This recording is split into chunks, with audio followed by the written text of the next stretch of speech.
let's say, officially launching it in a few weeks. We also already decided to do a community of practice around it. Before that, just as a first introduction of the menu. But it's good to know that in the coming time it will be stay work in progress. So it's really a first launch, and we will continue to learn and develop it in the coming years. So everything you see right now is, let's say, a first launch. But if you have any feedback or thoughts, we are really happy to receive that from you. I'll start sharing my screen. All right. All right. So what I'll be speaking shortly about is why a forward returns indicator menu and when to use it. What are really the forward returns about? So the result areas that we identified under the forward returns. How we developed these into indicators, and in the menu, what information is there about the indicators, and then how you can use that for your own monitoring plan. And we also show a short example of how one of our partners used it while tested. The reason that we started developing this monitoring menu is that we really saw that there's a need among landscape restoration practitioners for monitoring the forward returns.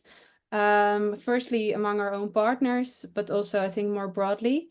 So this menu is really meant to inspire you when you're working on your monitoring plans on the forward returns, how you can monitor that.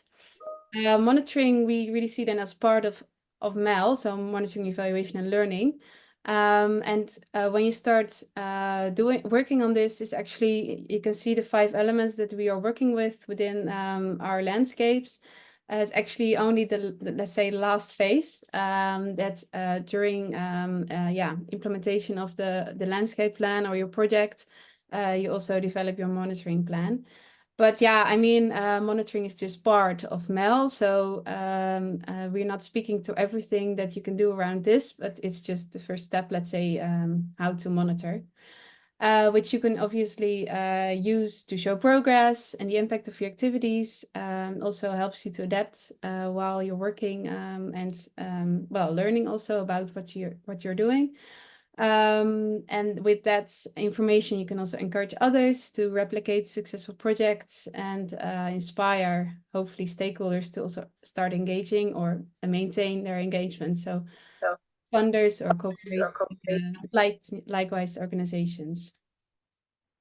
Well, I mean, there's a lot of indicator menus already out there. So why we thought it was necessary to create let's say, a new one, is that I think what it really adds is that it's combined from a forward returns perspective, and we give also more guidance on how to measure these indicators, or actually that was our intention. And then, of course, the main reason being that we see among our parties that it costs a lot of time and expertise also to find the right indicators and to measure them. So we really hope that this menu will make it easier and more accessible for these organizations. And it's good to mention up front, we will talk a little bit later on that as well, but the forward returns, for now, we've really kind of developed all the indicators in isolation.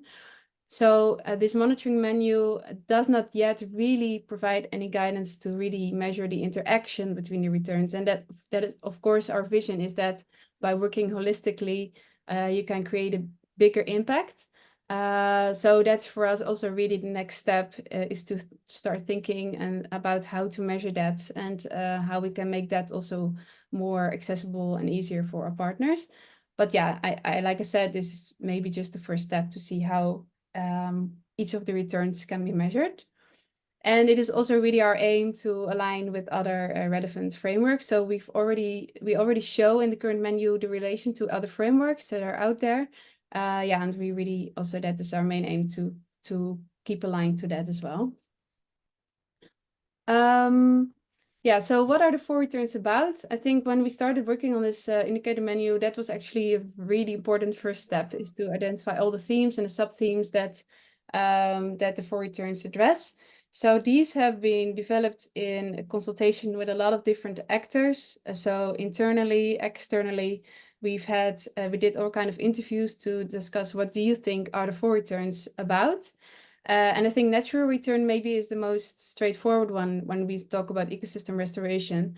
But especially the return of inspiration and social return, or kind of sometimes also new for practitioners. So what does belong to that? So for now, I won't go into too much detail into all these themes and sub-themes. You can just for now scan through them. But in the breakouts, we will further dive into these different returns, and you can also choose what you find most interesting. And well, the feedback I've gotten until now on to this menu is that, for example, hope and purpose is really something that's not very often measured in landscapes. Well, we actually think that's very important. But yeah, also then the question is, of course, how do you measure that? So this is, let's say, our first draft of themes and sub-themes. So of course, like I said, the 4 returns do not play out in isolation and they relate to each other. So that's what we try to also visualize in this interaction map, where you can see how these different themes, how they relate to each other, how they interact. So basically what you can also see here is that often the return of inspiration, that is where it starts.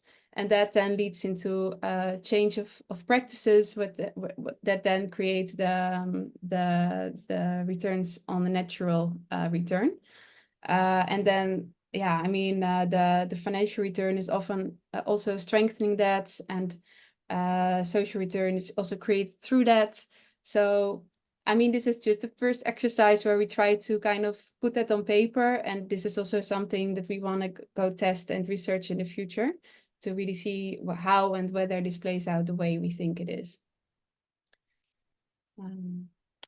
So after we've defined these themes and sub-themes, we developed indicators for each of them. So I think the total menu includes around 70 indicators, 1 or more per theme.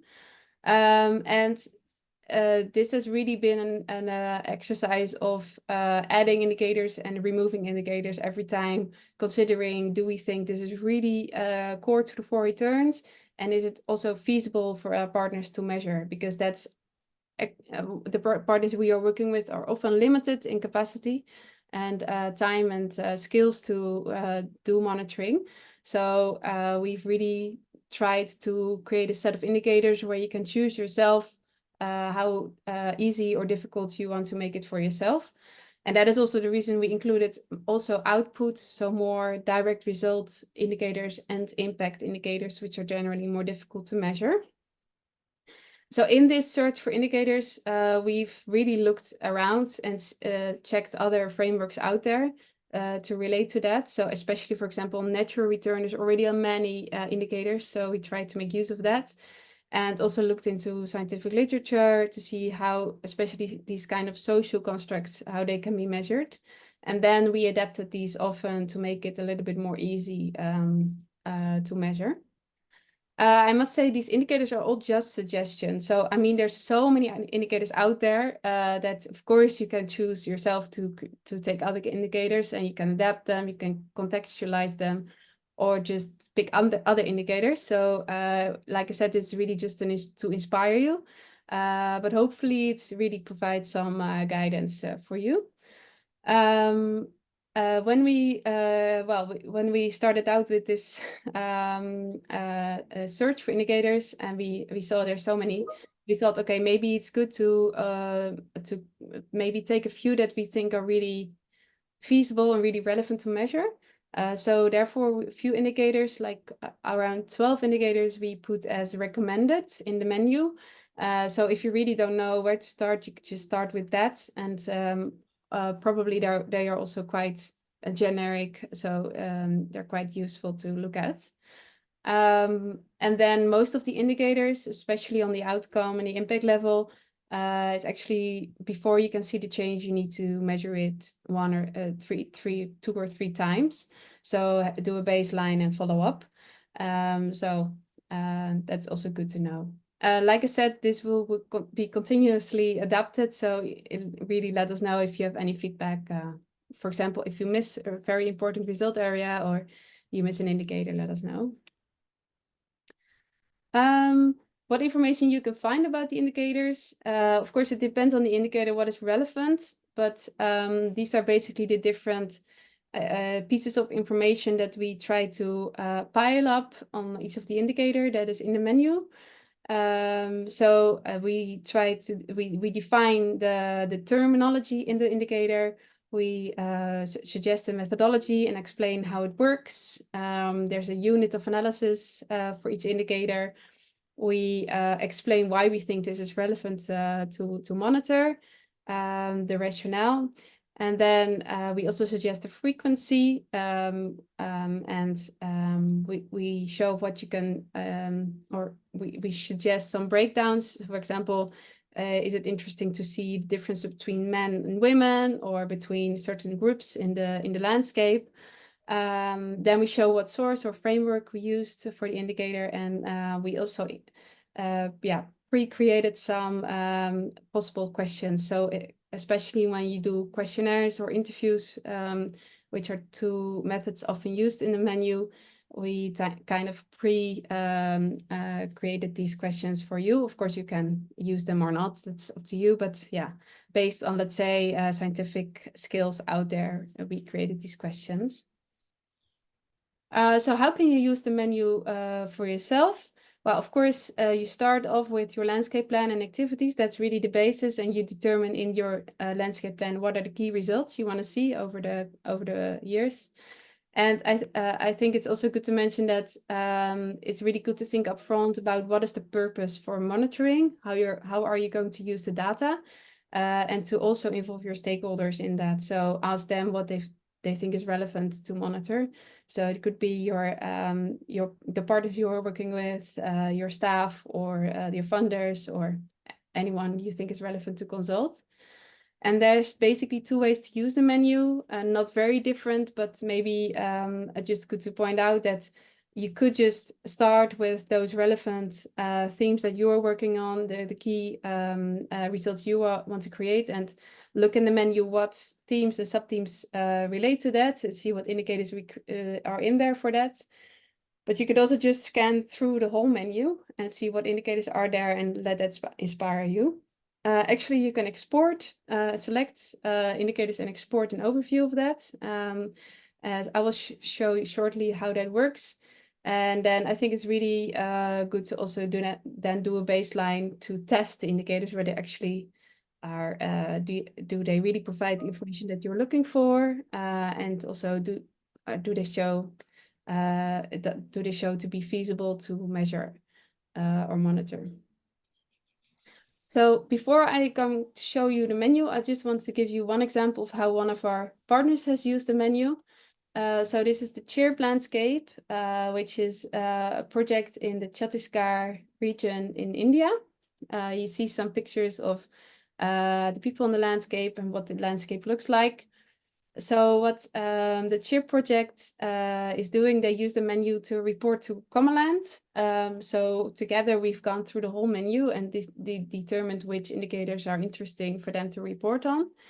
So I think the starting point there was the recommended indicators, and then their capacity for monitoring was really also determining how many indicators they picked. So they just took a few other indicators besides the recommended indicators.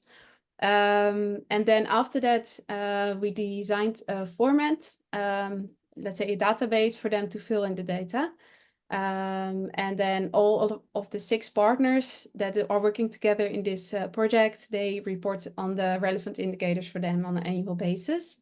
And then there's also some indicators that will be reviewed, not annually, but every 3 to 4 years. So these will just do a baseline in 2024 and then follow up a few years from now. So not to scare you, but this is the format that's or part of the format, what it looks like. So each row is an indicator, and then we have several breakdowns.